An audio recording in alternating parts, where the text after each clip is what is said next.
Welcome everyone. In this video, we'll be focusing on diseases and epidemiology. Okay, now in epidemiology, one of the main focus or main interest is understanding diseases. Okay, now and that is the reason why epidemiologists usually ask the what question. Now, when epidemiologists ask the what question, all they want to get, the information they want to get is they want to understand the problem or the condition they are dealing with, the disease that they are dealing with. They want to be able to define and understand the condition, the disease, what causes the disease. Okay, and that should tell you that is an interest in epidemiology, understanding diseases, the epidemiology of diseases, understanding diseases. What kind of disease are you dealing with? Is it a communicable disease? Is it a non-communicable disease? Epidemiologist is interested in that. And now, disease is actually one of the reasons why we have the science called epidemiology. Is that okay?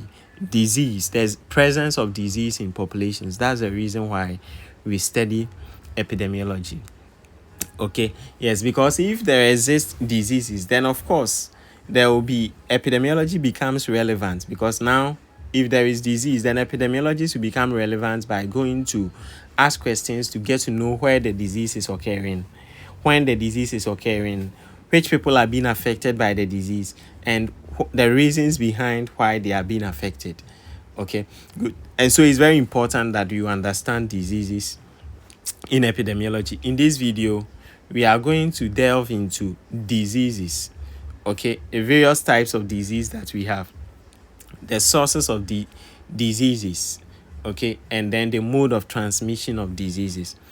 Now, disease is a condition that negatively affects the structure or function or part of an organism, causing discomfort, dysfunction, or a distress. That is a disease. So when we say a disease, any condition that negatively affects the structure or function or parts of or an organism, causing discomfort, dysfunction, or a distress. Now, the main reason we study epidemiology is the occurrence of disease, like I explained earlier. That's the main reason why we study epidemiology. It's because of the occurrence, the presence of diseases. Okay, so epidemiologists study the occurrence of disease to help them, or to look at who gets sick, where they get sick, when they get sick, and why they are even getting sick. Is that okay? So the main reason why we have to study epidemiology is because there is a presence of diseases, several kinds of diseases, okay, in our environment. There are so many diseases in our environment. Okay, now in this video we would explore how diseases are classified. Okay, we would try to look at what causes some diseases, okay, how diseases spread, how they are transmitted, okay, and also we would even look at how we can control diseases using simple practical examples, okay, from real life and health practice. Now let's delve into it. Diseases, like I said, disease is a condition that negatively affects the structure or function of parts or all of an organism, causing discomfort, dysfunction, or a distress. And that's the main reason why we study epidemiology, the occurrence of disease. Now, there are two types or two forms of diseases, two main classification of diseases. We have communicable diseases, or you can call it infectious diseases. And then the second type of disease, we have non-communicable diseases, or you can call it chronic or lifestyle related diseases. So we have communicable diseases. In fact, when we say communicable diseases, these are diseases that are caused by pathogens. For example, pathogens like bacteria, pathogens like viruses, like parasites, fungi. Okay, and these diseases, they spread from person to person or via vectors. Okay, for example, like food, water, or air. Is that okay? Those are the communicable diseases. Okay, and that's why we sometimes call them infectious diseases. Now, the key thing with communicable disease is that, Okay, these are disease caused by pathogens that can spread. Now, that's the key part of communicable diseases. Okay, now when we get to non-communicable disease, you appreciate why I want you to emphasize on the second part. Diseases that can spread from one person to another via vectors, food, or water or air. Example, a practical example is malaria. Another example that we can have is tuberculosis, HIV/AIDS, influenza, measles, cholera, typhoid, hepatitis B, and dengue fever. Okay, these are all communicable disease. So communicable disease are diseases that are caused by pathogens. For example, bacteria, viruses, parasites, fungi that can spread from one person to another or via vectors, food, water, or by air. Now we have non-communicable diseases. Non-communicable diseases are diseases that are not caused by infections and cannot be transmitted between people. That is the key. They cannot be transmitted between people. So non-communicable diseases are diseases that are not caused by infections. Now, diseases that are not caused by infections, someone can argue on that. Okay, so in explaining non-communicable disease, pay attention to diseases that cannot be transmitted between people. Let's look at a practical example. Hypertension. If patient A is having hypertension, you can't transmit patient A the hypertension affecting patient A to patient B. It cannot be transmitted directly. Is that okay? Good. And that's why we say that it cannot be transmitted between people. That makes it non-communicable. If a particular patient is having stroke, we can't transmit the stroke to another patient B. It's not possible. Is that okay? But someone can also give reasons to explain why non-communicable disease can be associated with infections. Okay, so that one, can be discussed further. Okay, so disease that are not caused by infections and cannot be transmitted between people. In fact, I would appreciate that if you are defining non-communicable disease, concentrate on that aspect.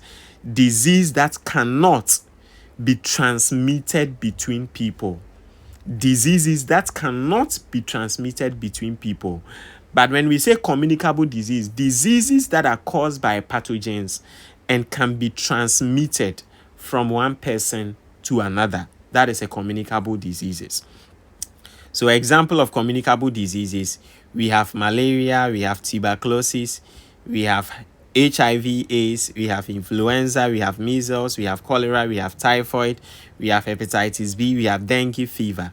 Now, non-communicable diseases, okay, you can also call them the chronic or lifestyle, but then non-communicable disease. These are diseases that are not caused by infections. That is the first. And then the next, which is very key, I want you to concentrate your understanding, base your understanding of non-communicable disease on, is that they cannot be transmitted between people. Okay, good. Now, example is hypertension. Hypertension cannot be transmitted between two people. So if a person A is having hypertension, you can't transmit it directly to person B. Okay, now diabetes mellitus is a non-communicable disease. Cancer is also a non-communicable disease, like breast cancer, colon cancer, lung cancer. They are all non-communicable diseases. Stroke is a non-communicable disease.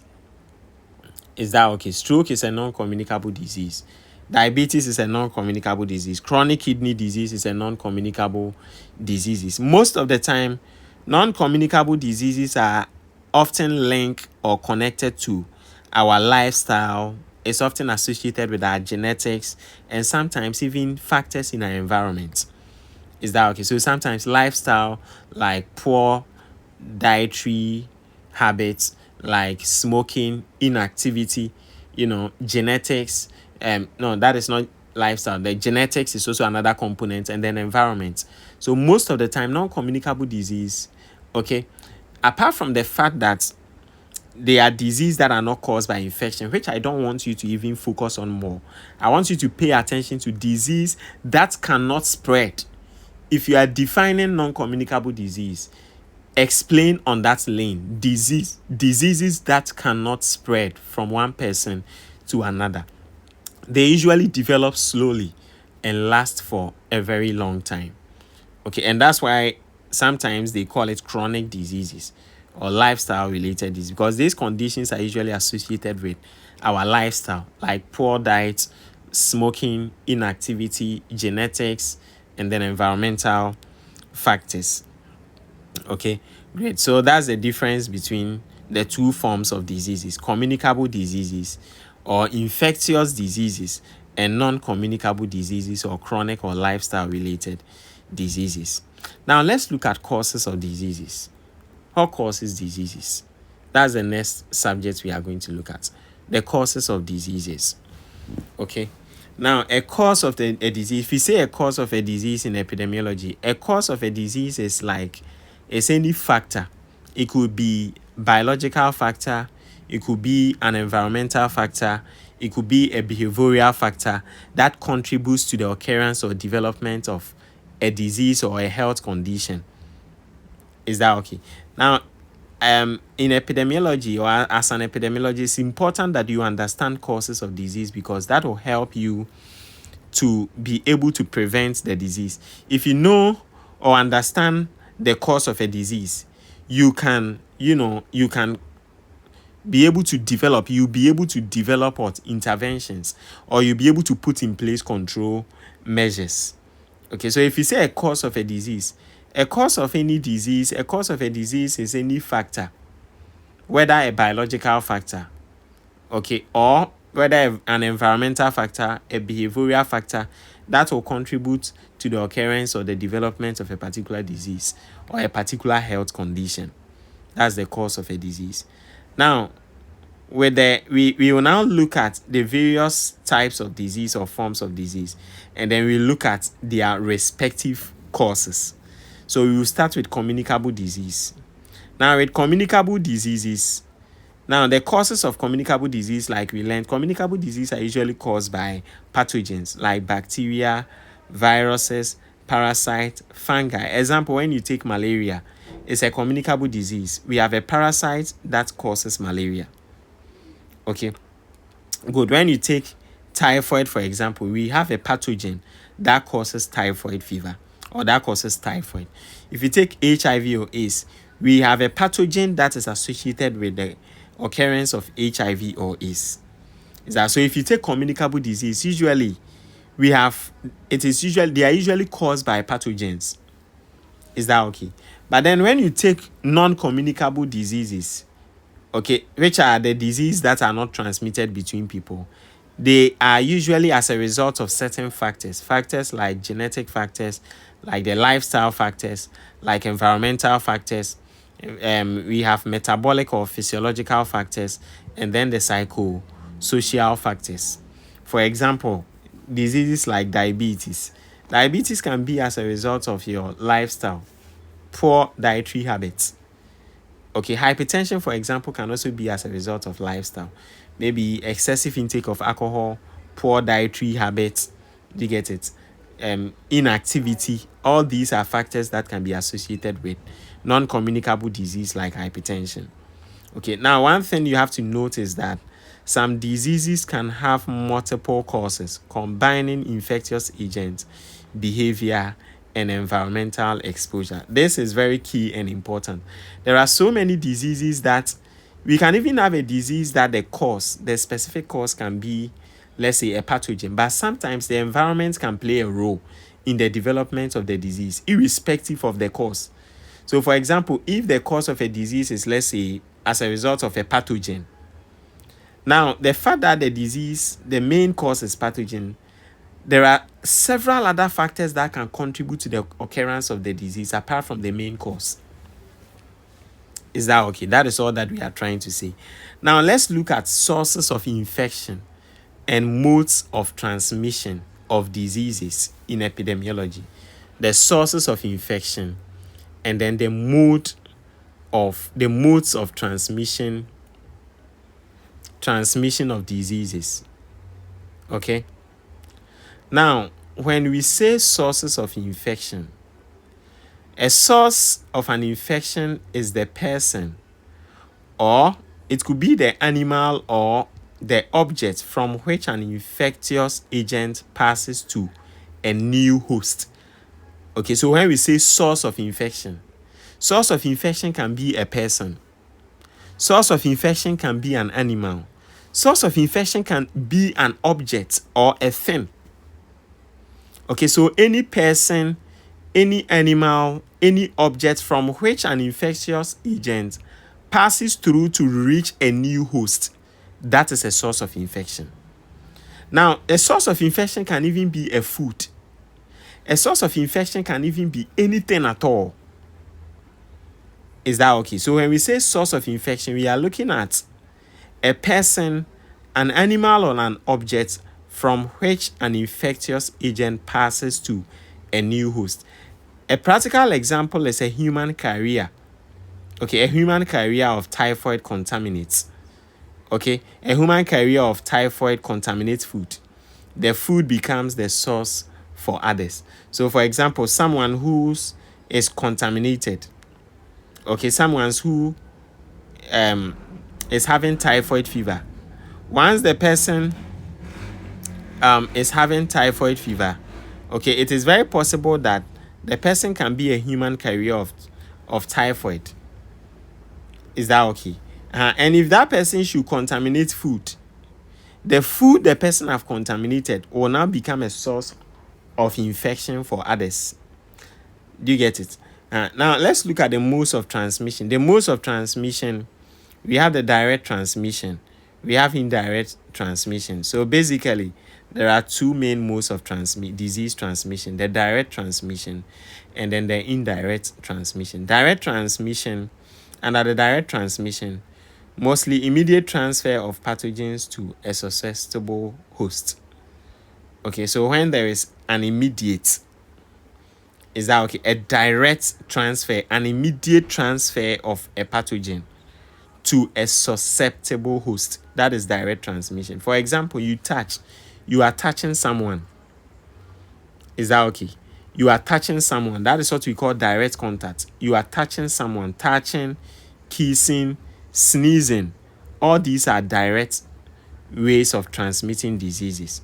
Okay, so touching, kissing, coughing, sneezing. We can even have sexual contact and then placenta transfer. All these are direct transmission. Okay, so when you are touching someone, it's direct. So if there is any disease which is infectious, it can have a direct transmission. Is that okay? Kissing someone, touching someone, coughing, sneezing, sexual intercourse, sexual contact with another person is a direct transmission. Okay, and then placenta transfer. There are certain diseases that can be transferred from the mother to the child. Okay, so placenta transfer. All that comes under direct transmission. Is that okay? We can have the indirect transmission. When we say indirect transmission, example can be airborne transmission. Okay, airborne transmission is when an infectious agent travel through air over a distance. So when an infectious agent have to travel through air over a distance before it reach the host, that kind of condition is indirect transmission. We call it airborne transmission. So the infectious agent, so the pathogen, okay, have to travel through air, meaning they have to travel over a certain distance. A condition like measles, okay, a condition like tuberculosis. Is that okay? All these are airborne diseases. Okay, so we can have what we call the vector-borne transmission. Vector-borne transmission simply means when you have, let's say, infectious agents are carried by contaminated inanimate objects, or what we call fomites, like food, water, beddings, or utensils. Okay, that's the vector-borne transmission.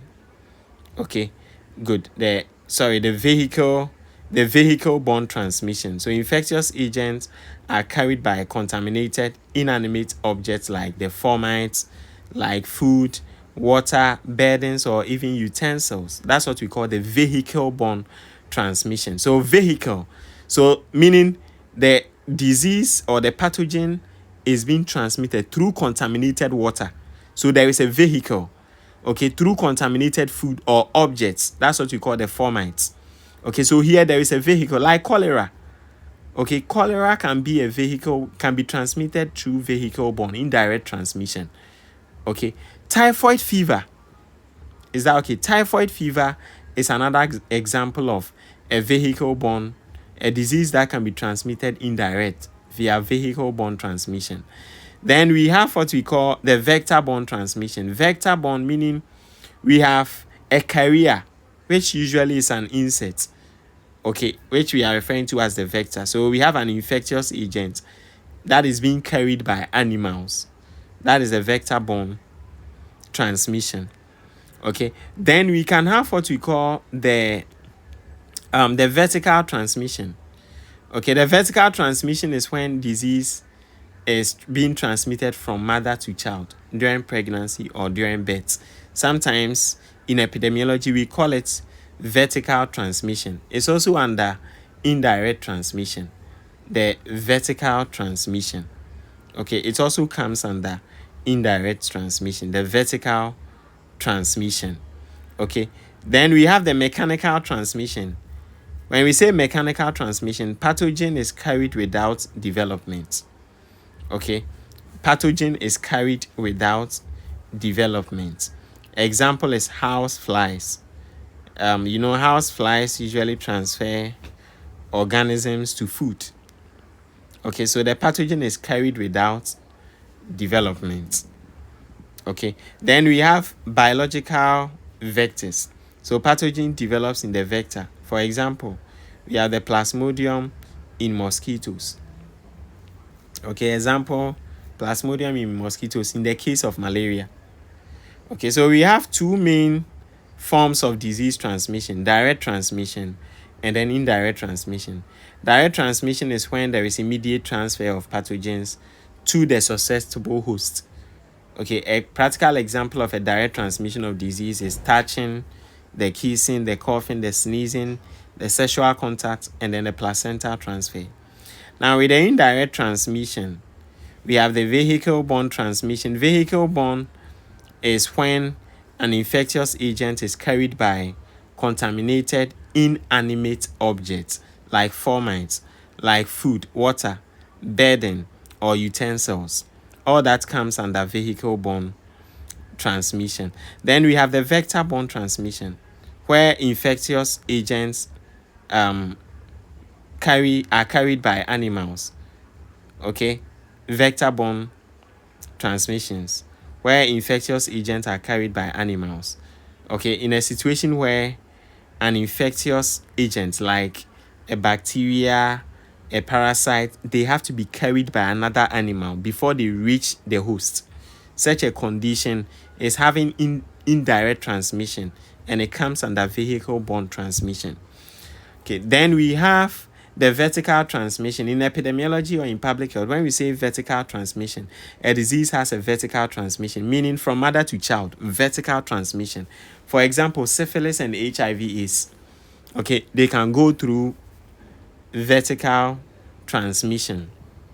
Okay, syphilis and HIV/AIDS. Okay, then we can have what we call the mechanical vectors. So mechanical vectors, in fact, even the vector-borne, under the vector-borne, we can have biological vectors and then mechanical vectors. So the biological vectors, that is when the pathogen develops in the vector. Okay, the mechanical vectors is when the pathogen is carried without development. Is that okay? Great. So basically, that is it for the modes of disease transmission. So we have the direct transmission, we have the indirect transmission where we have the vehicle-borne, we have the vector-borne. Okay, good. We have biological vectors and then we have mechanical vectors. Okay, so this is what we've been discussing, the modes of disease transmission, the modes of disease transmission. So waterborne diseases. So when we say waterborne diseases, waterborne disease comes under vehicle-borne transmission. Vehicle-borne transmission, meaning the transmission is through a contaminated water. So, the water you are seeing in this image, this water can become contaminated. And when it gets contaminated, it can serve as a source of infection to transmit disease to other people. Okay, so in such a disease where a water has become infected, and because people, drink this water or consider or use this as a source of water, they end up getting an infection. And that infection was transmitted through what? A vehicle. And this is the vehicle, the water. Is that okay? So that's why we call it the vehicle-borne transmission. It can also be food. Probably a food is contaminated. Look at this food. Let's say you wash this food with this contaminated water. Now this food is contaminated. If someone should eat this food is, and the person gets the infection, that has rendered this food to become a foodborne. Okay, foodborne transmission. Okay, and all that falls under vehicle-borne transmission. So the vehicle-borne transmission, we can have foodborne transmission, we can have waterborne transmission. Is that okay? Then we have what we call, so you see here we have objects. Objects too can serve as a source of transmission of a disease. Okay, so like we started, we have the direct contact. Then we have the direct contact is when you are coming into contact with saliva, with mucus, with blood, with feces, with contaminated germs. Indirect contact is when you are coming into contact with coming into contact with areas that have been contaminated by germs. Under that, we have the vector-borne. Okay, we have the vehicle-borne. Okay, we have the airborne. Okay, and then we have the waterborne. All that comes under indirect transmission. So these are more images. Okay, now you see during transmission, someone can be transmitted with an infected blood. Now, if the blood is infected, now how did the person get infected? Through a vehicle. What's the vehicle? The blood. So this one is a blood-borne disease. Is that okay? It's a blood-borne transmission. Okay, good. So we can have direct contact. We can have by air.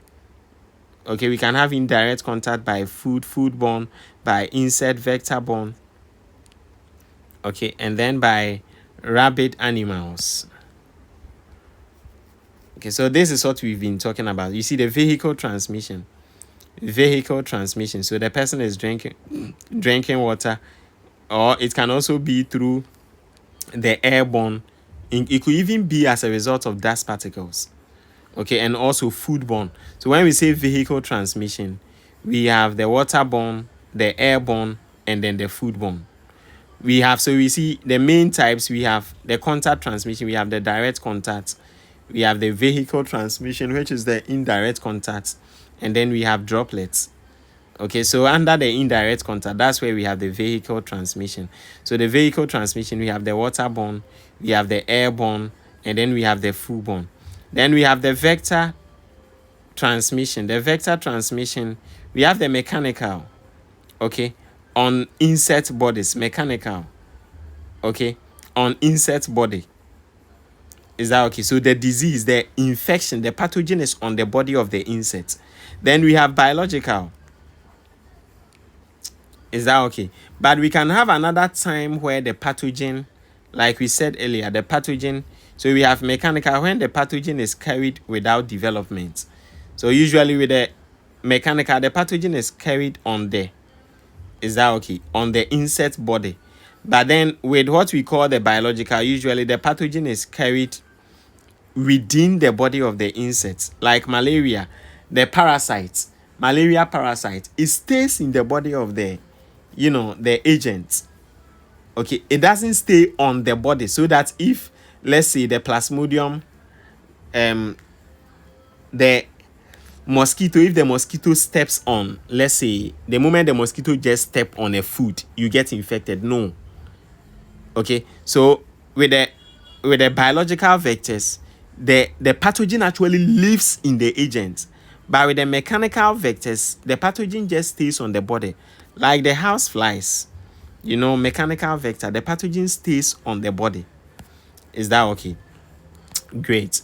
So those are the modes of transmission of diseases. Okay, the modes of transmission of diseases. Okay, so the direct contact, we have the direct contact, we have the indirect contact.